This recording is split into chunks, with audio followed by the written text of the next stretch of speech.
مشاهدينا الأعزاء، الأطفال هم في الغد إن شاء الله الشباب وهم المستقبل، والدولة توليهم اهتمام كبير جدا. ولكن دكتورة يعني نريد من أطفالنا وشبابنا أن يتعرفوا على الهوية المصرية، فهل يمكن التعرف عليها من خلال التراث الشعبي والموروث الشعبي، وأن ده فعلا ممكن توصيله للأطفال بشكل جيد؟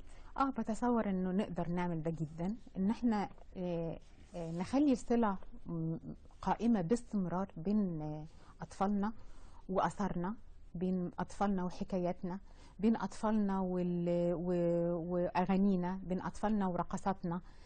يعني أنا مثلا بدي مثال دايما برقصة البمبوطية لمدن القناة. قد إيه فيها تيمات جميلة وفيها حركات راقصة راقية جدا.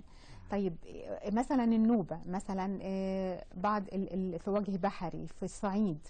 طيب ليه أنا طول الوقت ما اشتغلش على هذه التيمات وأطورها واديها نوع من العصرنة أو الحداثة؟ ده مهم قوي علشان ان انا اخلي اطفالي طول الوقت يبقوا ملتصقين بهذا التراث. في حاجة كمان جميلة، أنا دايما الحكواتي اللي بالربابة اللي كان بيلف في القرى والمدن المصرية القديمة. طبعا يروي السير الشعبية والحكايات. أيوة. طبعا حضرتك عارفة أنه عبد الرحمن الأبنودي الشاعر الكبير كان وثق أو شارك في مشروع لتوثيق هذه الحكايات وبعض الشعر العام، شعر العامية وكده. لكن أنا شايفة مثلا أنه في دلوقتي بعض الشباب بيطلعوا على المسرح ويبدأوا يحكوا تجاربهم على جمهور من الناس. طب ما ده لو احنا فكرنا فيه، ما هو ده برضو نوع من تطوير فكرة الحكواتي. طبعا. بس طبعاً بشكل جميل. آخر أو بشكل منظم. أيوة. أو بشكل فيه نوع من مش إنه حلقة للفرجة، لا هي حلقة في مسرح ومجموعة من الشباب بيسمعوا تجربة أو حكاية شاب زيهم. فأتصور ده اللي هو نوع التطوير اللي أنا بكلم حضرتك عنه. جميل. لا يمكن حضرتك أشرتي إلى شاعر هو شاعر عامية وشاعر شعبي وشاعر رسمي في نفس الوقت، طبعا. الخال الأبنودي. ده بيأخذني مع حضرتك وأنت أستاذة كبيرة في النقد الأدبي إلى الحركة الشعرية والأدبية القائمة الآن، وكيف ترينها من منظورك، وهل هي متواصلة فعلا مع تراثنا وثقافتنا أم هناك انفصال كبير نتيجة الغزو الخارجي؟ لا، أنا الحقيقة مش شايفة أن الغزو الخارجي هو السبب الانفصال عن الشعر.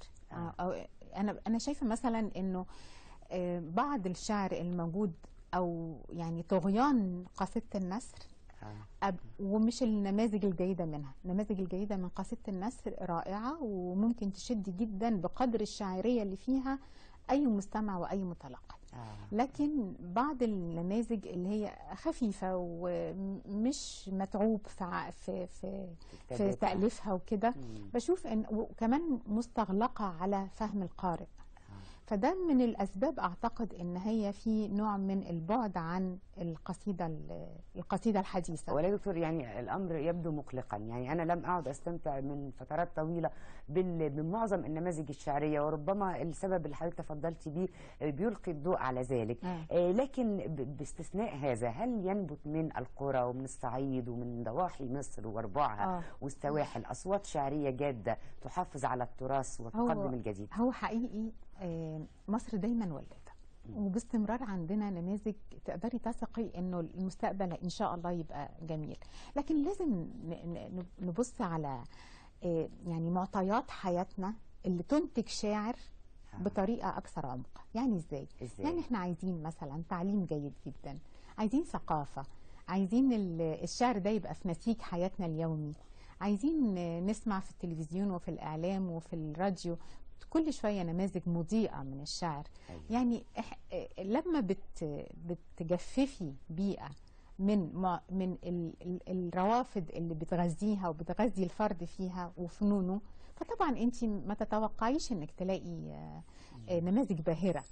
لكن لما تمدي طول الوقت بجداول من الثقافة، من الوعي، من التعليم الجيد، من التطلع إلى الخارج، ونشوف النماذج اللي فيه شكلها إيه، ويبقى فيه نوع من التفاعل الحقيقي، وقتها هتلاقي قصيدة جميلة. الله، صح يا دكتور. اسمح لنا نخرج إلى فاصل آخر سريع. مشاهدينا نلقاكم بعد